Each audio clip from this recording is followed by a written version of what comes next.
Ang RP Santiago machine, ito po ay ginamit ng 7 araw na may total of 20 meters. Ito ang printer head. Capping, head clean.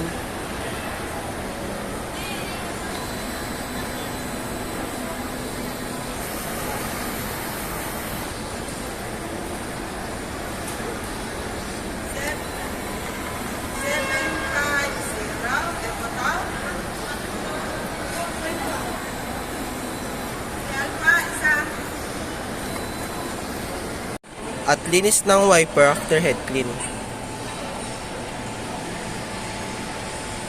Nozzle check.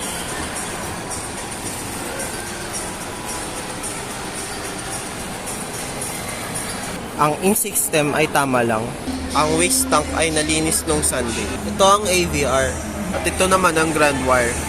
Ito naman po ang use at ang unused supply namin. Sakto lang ang CMYK powder solution at medic film namin. Ito po ang consumable ko sa Sayan. DTF cleaning solution. White. Powder. Magenta. At media film. Ito naman po ang aking daily output.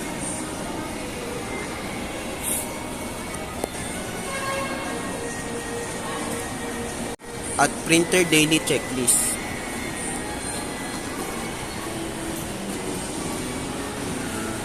Maraming salamat po.